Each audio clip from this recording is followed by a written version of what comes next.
Chegamos na tempestade. Tempestade é uma palavra que ninguém gosta de ouvir, já remete incerteza de futuro, insegurança, medo. O texto diz que Paulo está indo para Roma pregar para César e o seu navio é acometido de uma grande tempestade. De cara, isso já nos ensina uma grande lição, que na vida a gente pode até escolher o destino que vai, mas a maneira que chega lá, quem diz é Deus. É Deus quem determina como a gente chega.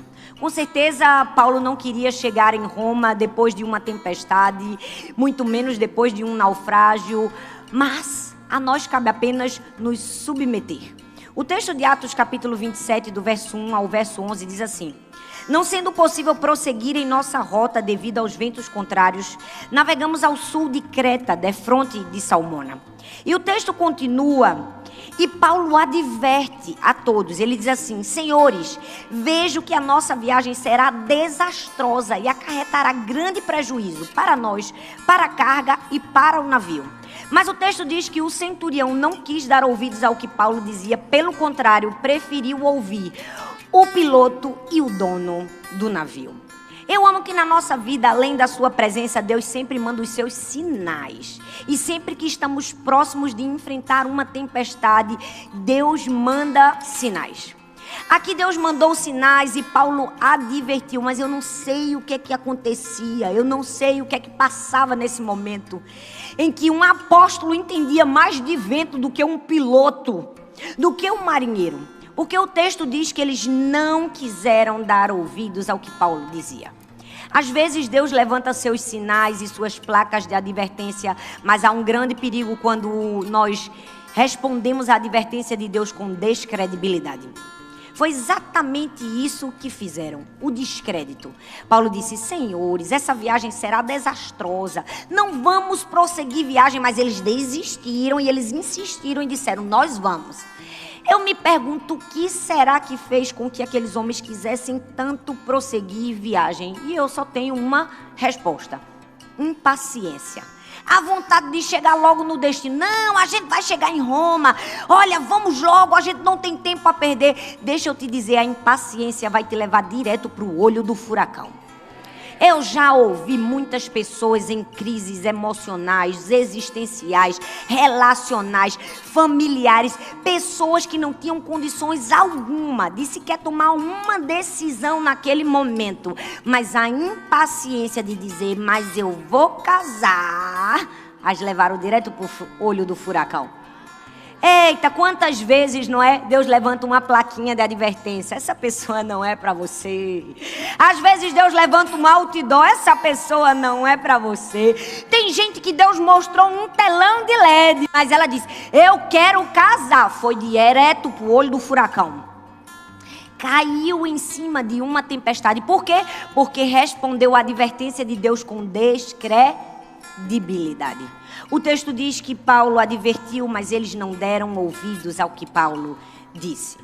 Eu não sei se você sabe, mas os estudiosos dizem que essa tempestade que Paulo enfrentou se chamava Euroaquilão.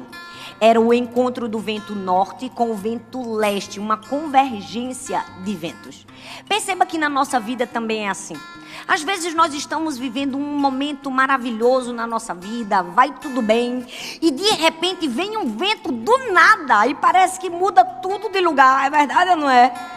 Quem nunca passou por uma experiência como essa? A gente vê aqui o texto que a tempestade de Paulo foi a divergência do vento leste com o vento norte. E tem gente que está pensando: se o de Paulo foi o norte com o leste, o meu tem impressão que o norte, sul, leste e oeste, todos os ventos contrários resolveram vir contra mim. Não sei se você já passou por uma situação assim, eu já passei. É terrível. Quando ventos contrários vêm para desnortear seu senso de direção e para onde você está indo. O texto diz que ele foi acometido de uma grande tempestade. Não sei qual é o nome da sua tempestade. Não sei se a sua tempestade tem o nome de furacão. Não sei se a sua tempestade ou o vento contrário tem o nome de traição. Talvez o seu vento contrário tenha o nome de julgamento, palavras contrárias, palavras ditas, enfermidade, doenças. É bem verdade que todo mundo em algum momento vai enfrentar tempestades. Mas a Bíblia tem todas as respostas necessárias para respondermos a essa tempestade. E aqui no texto, Paulo nos ensina lições preciosas. Então, eu trouxe até o barco de Paulo, porque não basta você ser pregadora, você tem que ser atriz. Na verdade, esse barco é para que você mais nunca se esqueça de lições preciosas que você vai aprender aqui e para eu ter uma pausinha de tempo e descansar. Mas nós vamos ver no texto o que fazer para sair de uma tempestade. A Bíblia diz no versículo 15: o navio foi arrastado pela tempestade e sem poder resistir ao vento, assim cessamos manobras e ficamos à deriva. Primeira lição para você sair de uma tempestade é: não fique à deriva. Esse foi o primeiro erro que eles cometeram no navio. Eles simplesmente ficaram à deriva. Já percebeu que quando uma tempestade vem contra o nosso barco, a gente abandona sonhos, projetos, a gente procrastina aquilo que nós estávamos fazendo, a gente se desespera e diz: não tem mais nada o que fazer. Tudo que eu tinha para fazer eu já fiz, meu Deus, eu agora só vou me entregar. Tem muitos cristãos que na hora da tempestade viram Zeca Pagodinho, deixa a vida levar. Não faz nada, abandona sonhos, projetos, deixa de fazer aquilo que deveria estar fazendo e ainda diz: Deus, tudo que estava em minhas mãos eu fiz. Eu fico imaginando Deus no céu pensando: tu tem certeza que tudo que você tinha para fazer você já fez? Não fique à deriva. Esse foi o primeiro erro que eles cometeram. Eu tenho aprendido na minha vida que quando nós estamos em uma tempestade, tempestade não é um lugar de se entregar, é um lugar de se posicionar em Deus. É diferente. É um lugar de se posicionar em Deus, porque não importa a tempestade que nós estamos enfrentando, o mais importante é a maneira que a gente vai responder a essa tempestade. Então a primeira lição é: não fique à... Tem algo para você fazer. Segunda lição: não lance nada ao mar, porque esse foi o segundo erro que eles cometeram. O versículo 18 e 19 diz assim, no dia seguinte, sendo violentamente castigados pela tempestade, começaram a lançar fora a carga. No terceiro dia, lançaram fora com as próprias mãos a armação do navio. O texto diz que no dia seguinte eles lançaram fora a carga. Depois eles lançaram o trigo, a subsistência, o alimento. Depois eles lançaram a armação do navio. E por fim, eles mesmos se jogaram. Percebe que essa é uma progressão na nossa vida? Às vezes, quando as tempestades vêm, a gente começa a jogar fora princípios e valores que em momentos de bonança nós abraçamos. Quantas vezes... muitos cristãos que na hora da tempestade, a primeira coisa que faz é lançar ao mar o que não deveria lançar. Não vou mais para a igreja. Não vou mais para a célula.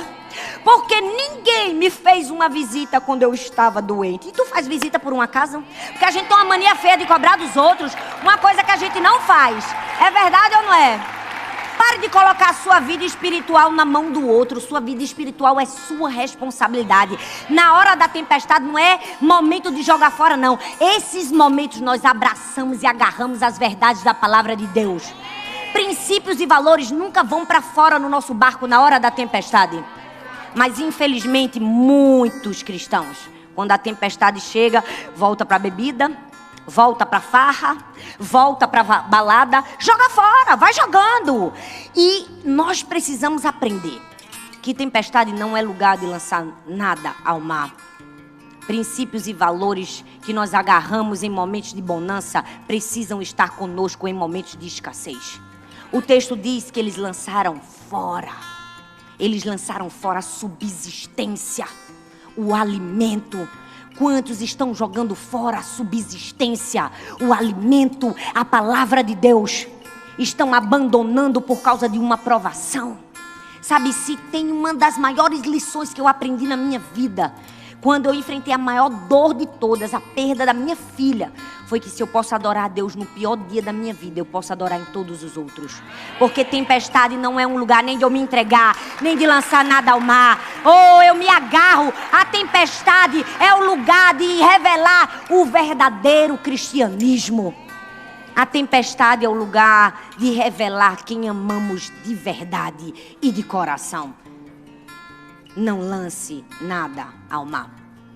Mas sabe por que a gente começa a jogar? Porque a gente diz, Deus, é muito negativo o que eu estou passando. Aí Deus diz, é necessário. Aí a gente diz, é negativo. Deus diz, é necessário. A gente diz, é negativo. Deus diz, é necessário. Deixa eu te dizer uma coisa. Só é negativo se você fica mais tempo que o necessário. Só é negativo se você arma um acampamento no lugar que era apenas passagem. Porque tem crente que gosta de armar acampamento na tempestade. É verdade ou não é? É. Outro dia eu ouvi uma história de um irmão, meu Deus do céu, que todo culto, quando acabava o culto, ele ia no pastor. Pastor, faça uma oração por mim, coloca a mão aqui na minha cabeça, que eu estou todo enteado. Aí o pastor orava pelo irmão, orava, ele ia embora. No outro domingo, terminava o culto, ele, pastor, faça uma oração por mim, coloca a mão aqui na minha cabeça, que eu estou todo enteado. E o pastor orava pelo irmão. Via um pregador de fora, ele ia no pregador de fora. Via um cantor de fora, ele ia no cantor de fora. Todo mundo que chegava, ele pedia a mesma oração.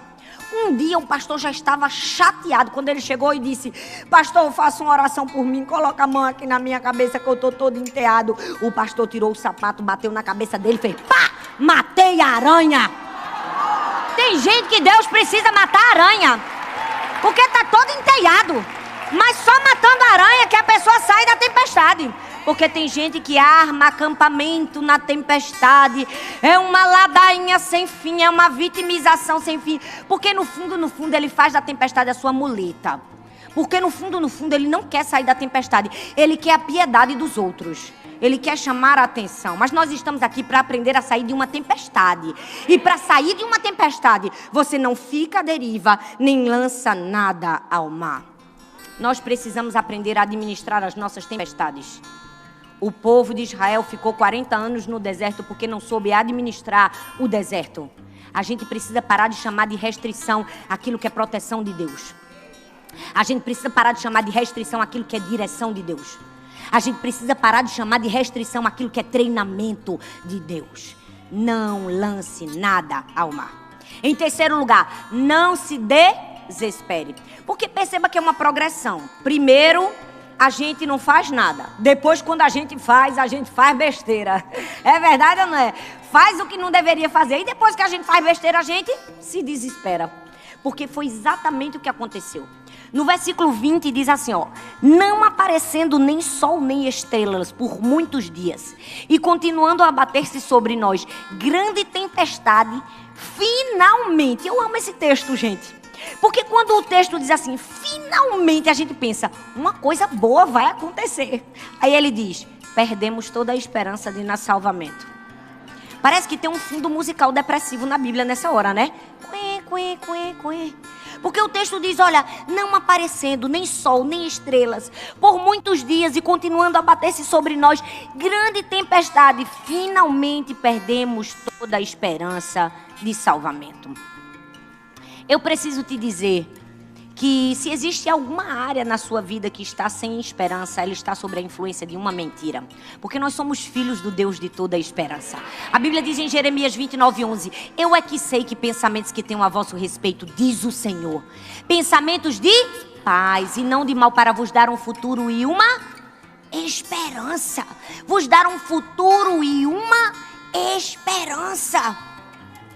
Todas as pessoas haviam perdido a esperança no barco. Só Paulo que não havia perdido. Paulo era um indivíduo mais operoso, mais cheio de esperança dentro do navio.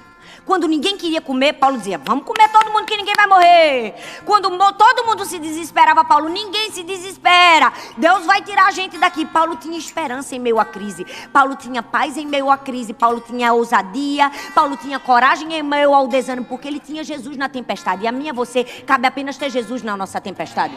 Porque se tivermos Jesus na nossa tempestade, teremos esperança. É por isso que na nossa tempestade não importa a intempérie. Se a gente tem Jesus, a gente tem esperança. Eu amo quando a Bíblia diz em Isaías, quando passardes pelas águas, eu estarei contigo. Quando passardes pelos rios, eles não te submergirão. Quando passardes pelo fogo, não te queimarás, nem a chama arderá em ti, porque eu sou o Senhor, o teu Deus, o Santo de Israel. Esse texto nos dá duas garantias. Primeiro ele diz, quando, ele não diz se, não é uma condição. Sim, fatalmente passaremos por circunstâncias alheias à nossa vontade.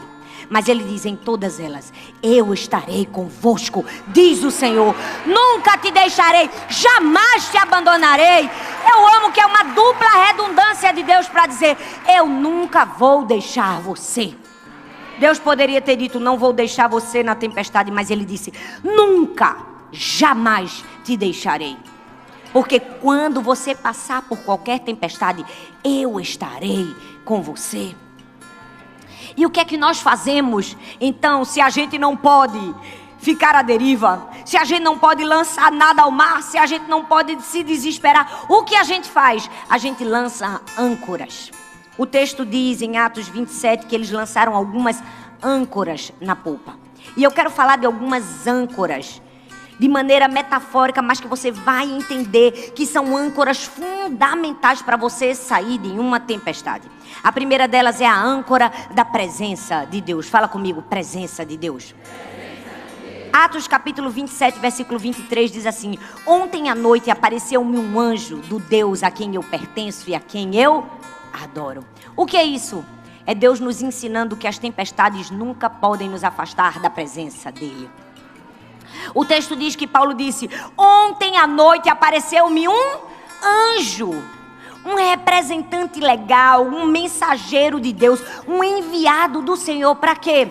Para olhar para Paulo e dizer: Paulo, eu estou aqui, eu sou presença, eu enxergo você no meio desse barquinho turbulento. Se eu pudesse dar esse microfone a cada um de vocês que estão aqui e a você que está me assistindo, com certeza você deve pensar em algum anjo que Deus mandou no meio da sua tempestade. Foi aquela pessoa que te deu um abraço no momento que você mais precisou. Foi aquela pessoa que te estendeu a mão na hora que você mais precisou. Foi aquela pessoa que pagou uma conta na hora que você estava mais apertado. Foi um anjo que Deus enviou no meio da sua tempestade para dizer: meu filho, minha filha, eu estou aqui. Eu enxergo você no meio desse barquinho turbulento. Eu amo que Deus enviou o anjo para dizer a Paulo: eu não me ausento. Infelizmente, muitos de nós estamos perdendo o nosso milagre porque estamos tentando entender um método. A gente pensa: como Deus vai fazer? É muito difícil sair dessa tempestade. E agora o que vai acontecer? Pare de perder o seu milagre tentando entender o método. A você não cabe entender como Deus vai fazer, apenas saber quem Ele é. E Ele pode fazer todas as coisas. Mas sabe qual é o nosso problema? A gente quer uma ficha catalográfica de Deus. A gente quer que Deus diga exatamente o que vai fazer, como vai fazer e na hora que vai fazer. E Deus não tem obrigação de nos dizer como vai fazer. A mim e a você cabe apenas confiar na sua presença. Cabe apenas confiar de que Ele envia os seus anjos na hora certa, no momento oportuno. E infelizmente muitas pessoas estão ouvindo essa palavra e pensando: porque Deus nunca manda um anjo na minha vida? Rapaz, Deus está mandando agora um anjo bem pequenininho, 1,60 m, nordestino, para falar com você. E você não está entendendo, eu vou ter que desenhar. Deus envia os seus anjos para dizer: eu estou aqui, eu sou presença no meio da ausência. Eu enxergo você no meio desse barquinho turbulento. Paulo disse: ontem à noite apareceu-me um anjo, um enviado, a presença de Deus. A segunda âncora que nós devemos lançar em momentos de tempestade é a âncora do propósito. Fala comigo: propósito, presença, propósito. O texto diz em Atos 27, versículo 24: Paulo, não tenha medo, é preciso que você compareça perante César. Deus, por sua graça, deu a vida de todos que estão navegando com você. Eu amo que esse texto fala de propósito. E eu não sei se você já percebeu que o processo na nossa vida é dolorido. O processo dói, mas o propósito cura. E às vezes nós precisamos ser lembrados do nosso propósito. No meio da nossa tempestade, no meio do desespero, Deus vem: ei, Paulo, não tenha medo. Eu vim aqui para te lembrar do propósito. Paulo, você está indo para Roma, pregar para César. Não se perca do propósito. Eu não sei como está a sua tempestade, mas Deus precisa dizer: eu sou presença e você tem propósito. Não tenha medo. Ele disse: não tenha medo, Paulo. É preciso que você compareça perante César. E eu amo que ele diz: Deus, por sua graça, deu-lhe a vida de todos que estão navegando com você. Essa parte da história é uma das minhas preferidas, porque é um momento em que eles decidem matar todos os prisioneiros. Porque se não matassem os prisioneiros, eles iriam desertar do navio. Então um diz assim: olha, se a gente matar todos os prisioneiros, a gente vai ter que matar Paulo. Para não matar Paulo, não mata ninguém. É assim, gente, até quem fica perto da gente é abençoado. É por isso que eu digo que eu sou queridinha de Jesus e o povo acha que é jargão. É não, gente. Qualquer pessoa que fica perto de mim é abençoado pela graça e o favor de Deus na minha vida. Porque quando Deus decide agraciar os seus filhos, é assim, ele abençoa a gente e pega todo mundo que está perto. O texto diz que todos iriam morrer. Ninguém morreu por causa de quem? De Paulo. É assim, ó, você tem que andar falando: cola em mim que é sucesso. Cola em mim que quando Deus me abençoa, te abençoa também. Todos aqueles homens foram poupados por causa de Paulo. E por fim, além de presença e de propósito, nós temos promessa. A Bíblia diz no versículo 25: tenham ânimo, senhores, creio em Deus que acontecerá do modo como me foi dito. Paulo disse: senhores, ânimo. Vai acontecer do modo como Deus falou, porque se Deus fala, Ele cumpre. Se Deus te deu uma promessa, você pode entrar no navio, pode vir uma tempestade, pode jogar fora a carga, pode jogar fora o trigo, pode jogar fora a armação, você pode cair na água, você pode se molhar, você pode já morrer, você pode ficar enjoado, mas se Deus falou que você ia chegar com vida, você vai chegar com vida, porque a promessa que Ele faz, Ele cumpre. O texto diz: 276 pessoas entraram a bordo. Quantas saíram? 276, porque se Deus prometeu, Ele cumpre. Oi, que alegria ter você aqui. Muito obrigada por assistir essa mensagem até o final. Eu tenho certeza que ela abençoou você. Então eu quero te fazer um convite. Você pode deixar um like nesse vídeo, compartilhar com outras pessoas para que elas também sejam abençoadas. E não se esqueça de se inscrever no nosso canal. Essa mensagem é uma série de 5 mensagens e você pode assistir todas as outras. Eu vou deixar aqui nesse quadro as indicações das próximas mensagens para que você seja ainda mais abençoado. Um grande beijo no seu coração e Deus te abençoe.